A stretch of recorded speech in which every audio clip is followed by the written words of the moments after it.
Welcome back. Dustin, we talk all the time about there's really two different distinct phases that individuals go through when it comes to retirement planning. Mm-hmm. So obviously you have the accumulation phase, right, which is while individuals are working and they're trying to accumulate their nest egg and hopefully get it as large as they possibly can. Mm-hmm. But at some point, usually within about 5 to 10 years of retirement, they start to shift and transition into the second phase of retirement planning, which of course is the distribution phase, right, which says that you take this nest egg that you've created, mm-hmm. and now you start to try and turn it into a guaranteed income that you can't outlive, and you want to keep up with and outpace inflation, and then hopefully have some money left over for heirs and beneficiaries in the end.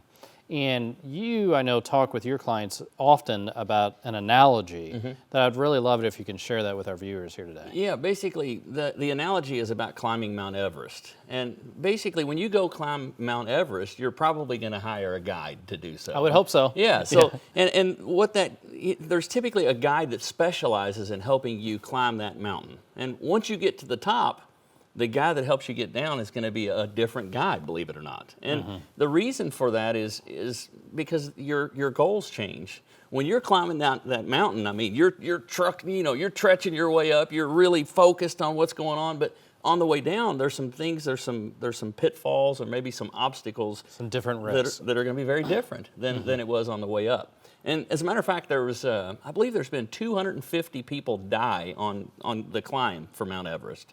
And of those 250, believe it or not, 200 of them are on the way down. And the reason for that is a lot of times what happens is when people crest that mountain, they've made it. They think they're there, right? They're there. Yeah. So now what happens is their defenses go down. Now I've made it. I'm on the way down. There's no real risk at this point. Well, your guard's down. And you start to slide, and you're not going to stop once you're on Mount Everest or sliding down Mount Everest. I wouldn't think so. So it's very important to be working with the right guide to keep you sharp, to make sure that you're still watching for those obstacles and watching for the pitfalls that could happen on the way down. Now, let's talk about some of those pitfalls or obstacles. As you're in the second phase of your retirement planning, that's the distribution phase like we were just talking about. What are some things that you think that you need to do differently than how you viewed your money or treated your money as you were in the accumulation phase? Well, first of all, the amount of risk. When you're in the accumulation phase, market volatility, fine, good. It's actually a good thing sometimes because, if the market does fall, well, you're still not happy because your balance went down. But if you're still buying, you can look at it as an opportunity.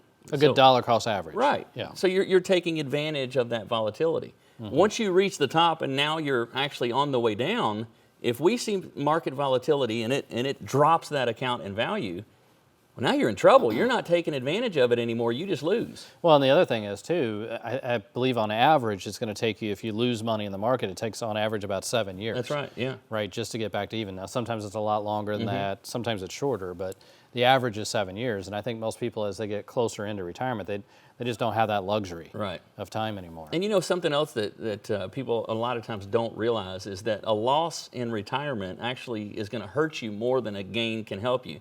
Think about it. If you have let's say $1 million portfolio and it drops by 50%, well, you're at 500,000, right?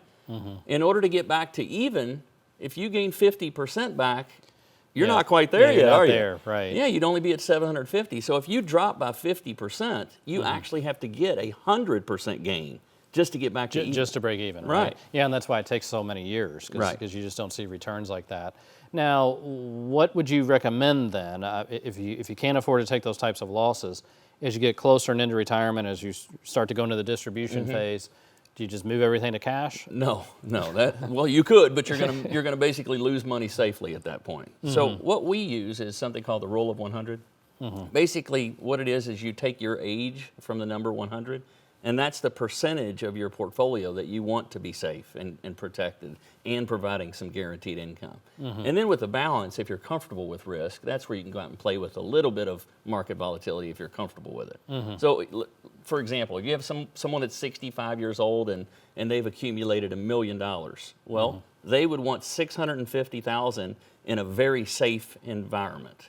Then if they're comfortable with risk, they could go out and take it with the other 350. So the other 350 you could use, obviously, like stocks or bonds or mutual funds or something like that. But for that 650,000, what it sounds like you're saying is when you move from the accumulation phase of retirement planning into the distribution phase of retirement planning, you need kind of different tools in the toolbox, right? Completely different You need tools. different investments. So what would be some options that someone could use for that $650,000?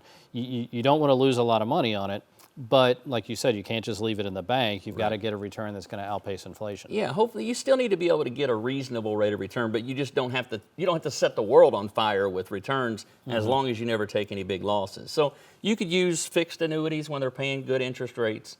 You can use indexed annuities. You can use high quality bonds or maybe treasuries when interest rates get better. Even CDs when interest rates get better. You know, we want to still earn somewhere around that 6%, maybe 10% in some years.